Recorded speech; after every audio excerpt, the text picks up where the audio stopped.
Elizabeth, featuring Del Moore.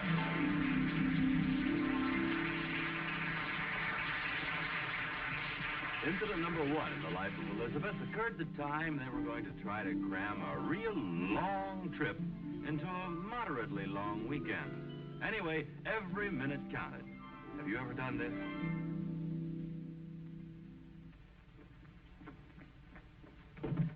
Elizabeth, how are you today? Hasn't the mailman shown up yet? Well, can't you leave till he arrives? Oh, he's bringing a check. Well, what kind of a check? Are you chewing a bone? You and me, us? He's bringing a bonus check. Is he here yet? No. Are you sure your bonus check is in the mail? That Cincinnati office never missed yet. This is the day it always arrives, so just calm down. You got the camera and the maps? They're in the car. See 'em? No. You got the camera and the maps? They're in the car.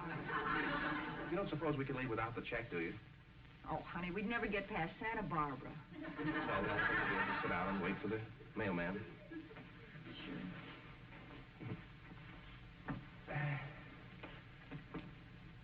That's right. Give him plenty of time.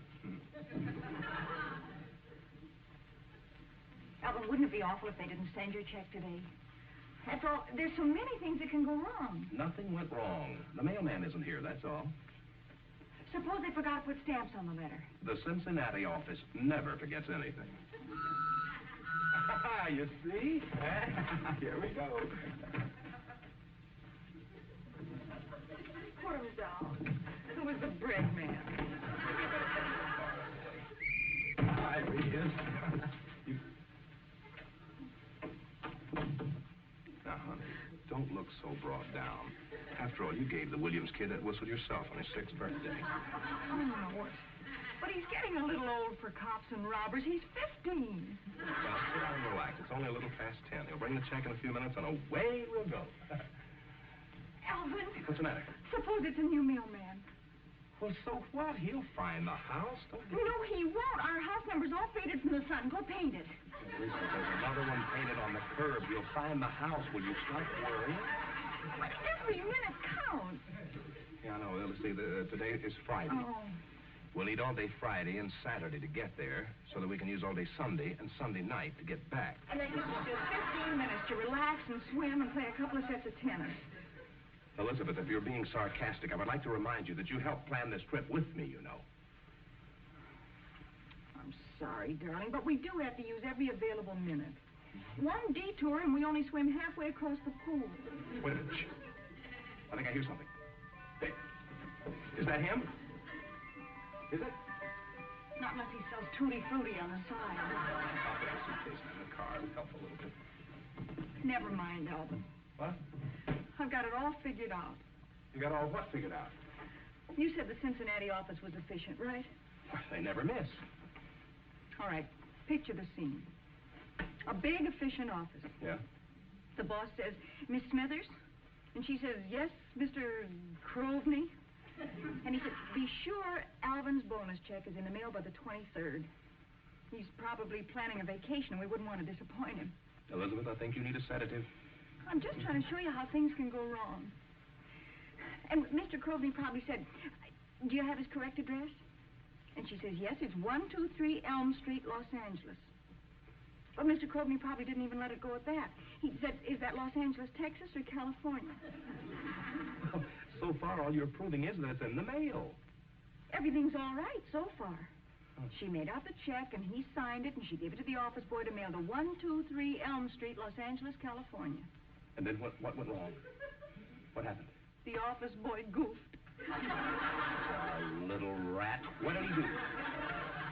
Cincinnati's a baseball town. Yeah. The office boy put the letter in his pocket and mailed it after the game. We won't get our check until this afternoon's mail. If it's a double-header, we don't get it till tomorrow. Elizabeth, I'm going to call Mr. Fuddy and tell him about that kid. That, Alvin, we don't want to cost the boy his job. Well, maybe you're right. Anybody there? Just the mailman. Oh.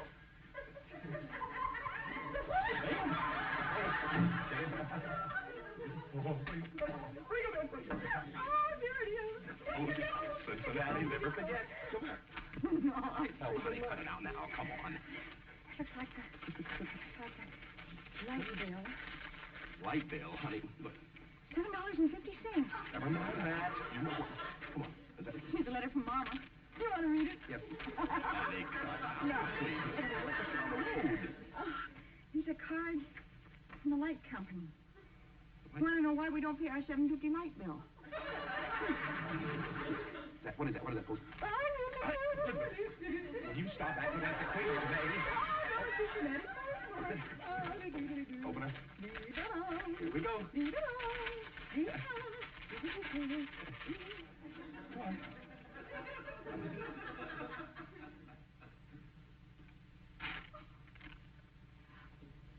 I hate letters that start out occupant.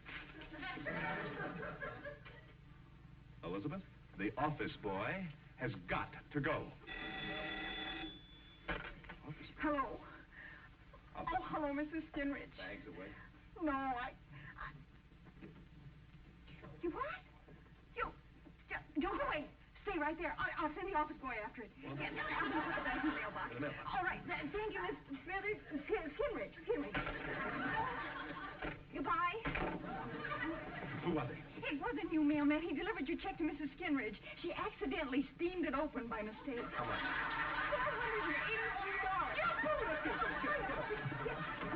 $481. Elizabeth, have a good time.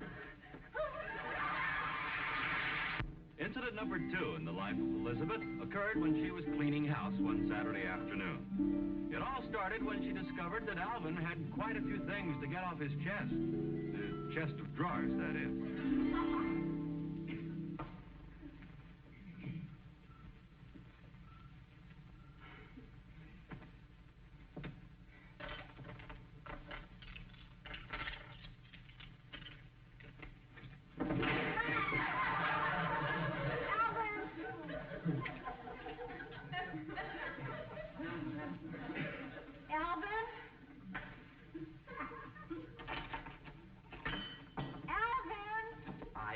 Stole one little piece of cake, and if a man can't take a piece of cake without his wife screeching all over the house, then something ought to be done. Honey, I'm thinking of going into show business. Oh, brother, here we go again. No, really, it's a magic act. Now watch. Watch. I call it Vesuvius in eruption. Oh, listen, you are a sarcastic, nasty little woman. Thank you, darling. Now, as an encore, I'm going to figure out what some of this stuff is. Honey, cut it out. Now, you're getting everything all mixed up. Worry about it, honey. You can always rearrange it with an egg beater. No kidding. Honey, there's a lot of stuff here that I need. I bet there are a lot of little goodies here. Stuff back where it belongs. Now, here, honey, look at this. What? Here's a program to a show we went to 3 months ago. Oh, I'm glad you didn't lose that. There are a lot of important phone numbers on this, Elizabeth. A lot of important numbers on these match covers here, too. See all of these empty covers? Look there. See? Oh, I thought you'd found a new way to cut down on your smoking. Come with me, Elizabeth. I want to show you something. What? That's your dressing table, right? Yeah. Nary a phone number in sight. And as we approach Elizabeth's dressing table, we see useless perfume bottles, row on row. And in the southern part of the island, which is known as the land of the broken compact, we slowly open the drawer. Oh, no, we don't. Back to Vesuvius. Come on. I'm up to you and your little trick. Changing the subject. I learned it from you. No kidding, honey. Cut it out now, will you? Seriously, honey, what is all this stuff? 4 cufflinks? I'm reasonably certain you only have 2 arms. Oh, honey. Look, you must remember, dear. Were you a warden in your spare time? Well, look, we men, you know, we are not fortunate enough to carry things around in our purse. All of this came out of the suit that I sent to the cleaners yesterday. Leave it alone. Maybe to take a better look at that suit. What's that rubber pocket? What's this?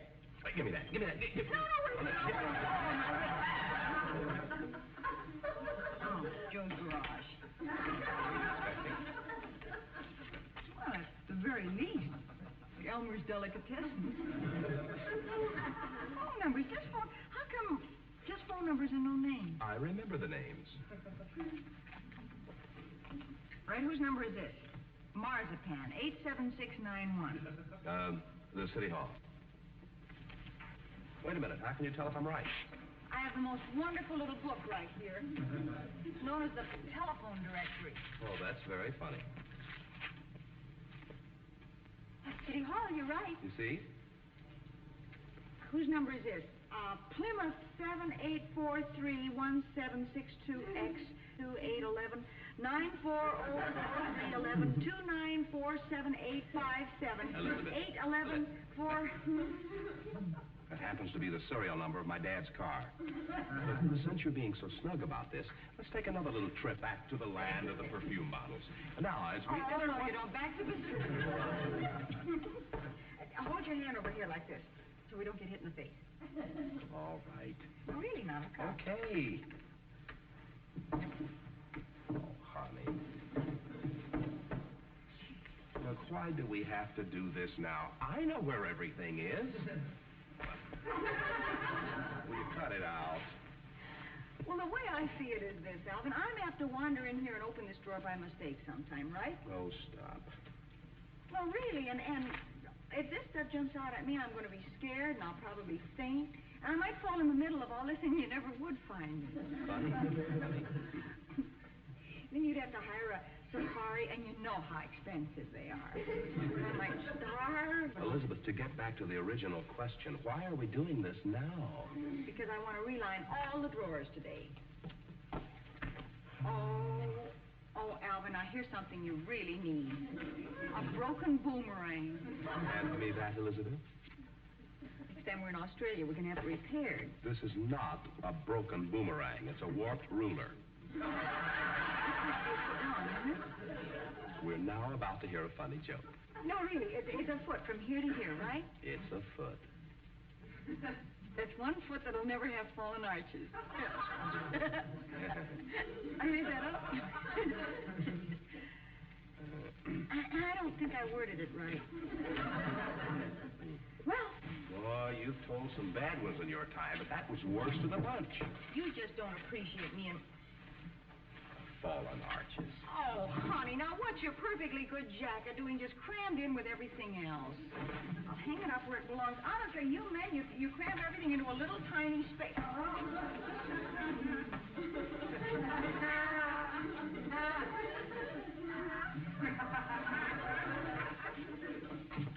Elizabeth, Yeah? since you took that jacket out, I've got plenty of room. I think I'll organize my things the way you do. Well, just don't go near the closet. What? I said, just don't go, dear. Was it?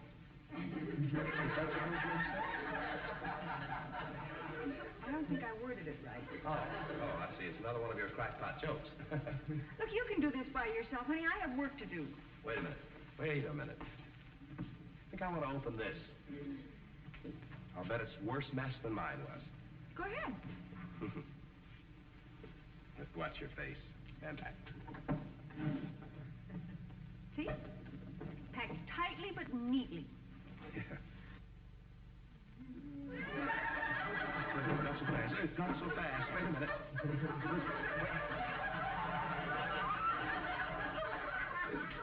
Would you like to explain that?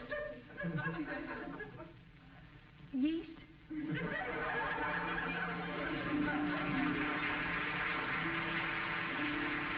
Incident number 3 in the life of Elizabeth was all Richard's fault. What it all boils down to is this. Geraldine just couldn't face Richard's face. In case you don't remember, Geraldine is Richard's wife. And Richard's face is on the front of his head. I don't think I've helped things very much. Let's go back and see for ourselves.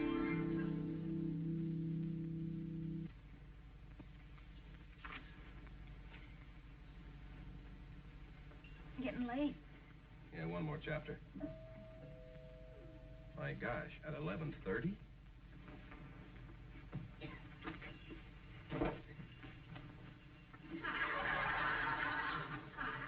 Geraldine. Geraldine. Honey, Put your shoes on. And go put on a decent shirt. Be right there. Well, if she comes calling at this hour, she ought to take us as is. Honey, you can do that in the other room. Hey, maybe Richard's been hurt. Emergency. Emergency? Oh, yeah. Oh, Geraldine. Oh.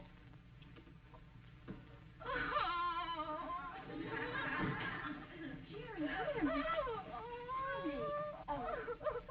Now, honey, everything's going to be all right. Tell me all about it. Allen, go get some clothes on. Geraldine, I have to know what happened if I'm going to help you. I'm sorry. Is it Richard? What's happened to him?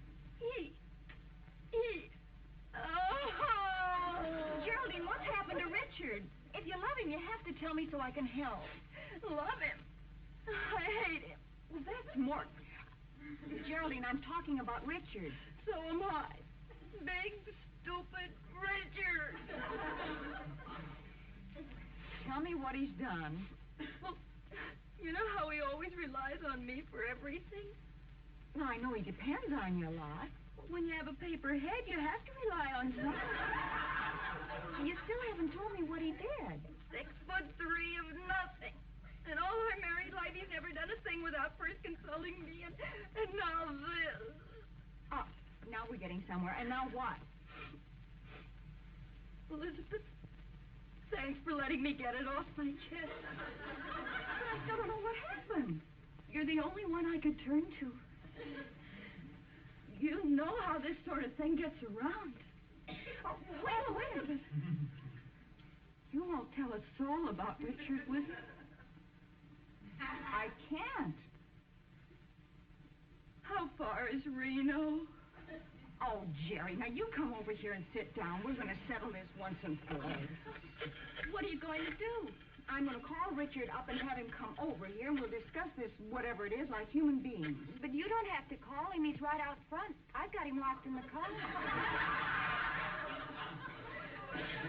Alvin, come here a minute. And we'll get this all straightened out. What happened? What's the matter? Richard's locked in the car. He can't get locked in a car. All he has to do is lift the handle. He doesn't know that. He'll tell me. Baby, now tell me what happened. I just can't get over it. It's almost like a declaration of independence.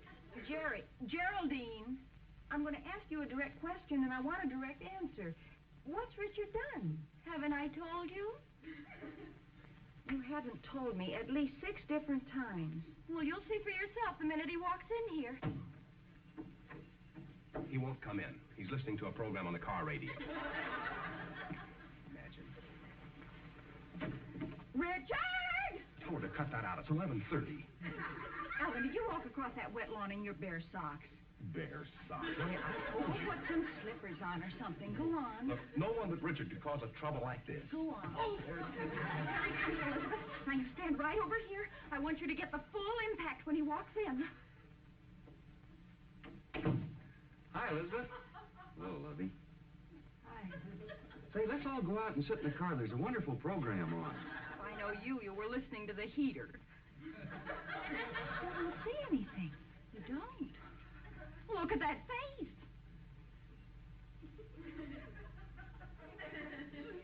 I think he's pretty. See? She used to like me when I was young and cute. Now she hates me because I'm old and cute. All right. Now, what's all the trouble? And don't you send me out for a dry tie or anything. Hello, Richard. As far as I can figure out, Geraldine hates Richard because he's old and cute. Look at that face. What? Don't say it. No, take a good look at it. Yeah, look, Ma, no mustache. That's what he did. He shaved off. Oh, that looks much better. Yeah, Oh! She's upset about it? Well, I think so. Lovey, I'll grow it back again. Well, sure he will. How long will it take you, Richard? Well, the last one only took 3 years. Well, honey, the new one will grow in faster. He's had practice. Sure he has. No, I haven't, Alvin. It's that he shaved it off. It's that he didn't ask me. Well, I told her it was an accident. How can you shave off your mustache by accident? Well, there was a crack in my shaving mirror. So I thought I was shaving off my eyebrow. Everybody shaves off their eyebrows. Richard, do you have your brain deadened regularly, or is it a monthly... Alvin! Geraldine, even you know that he... Geraldine's right, Alvin. She may hate him, but she still loves him. What? What? Now, I'm going to be the wise man here. I'm going to interfere where I shouldn't. Well, you can't be a wise man. You're a girl. Richard, you go on right over there and sit down. Go on. Come here, Jerry. Come on, now you sit right down next to Richard. Come on, honey.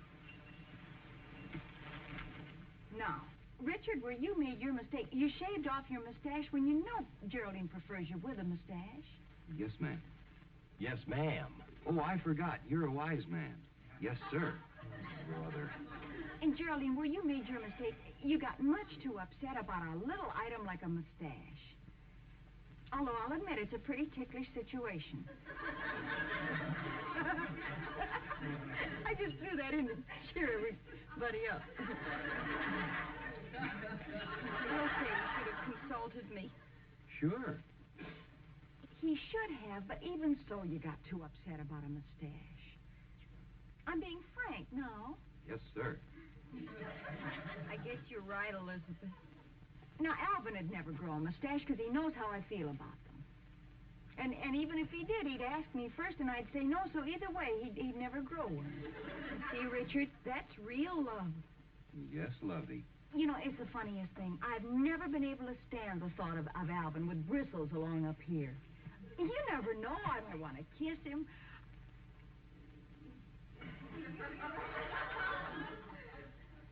Alvin, do this. Oh, don't be silly. Tell us, what was the program in the car? Was it a good one? Real fine, Do lovey. this, Alvin. Watch me, Alvin.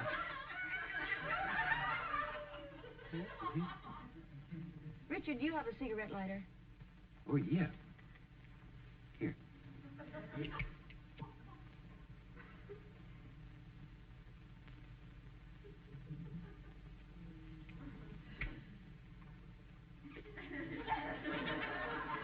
What's the matter, Elizabeth? Nothing. Honey, look, I'll cut it off in the morning. It's just a... It's nothing. Let's talk about something else. Well, I don't know what we're talking about now. Alvin's growing a mustache, and he didn't tell Elizabeth about it. Oh. Elizabeth, it isn't really... He's so upset. Honey, please, it's just like one of those tennis mustaches. Two on either side. There's no reason to stop. Everybody stop. Honey. I have a solution for the whole problem. What? Why don't you girls grow mustaches and not tell us about it?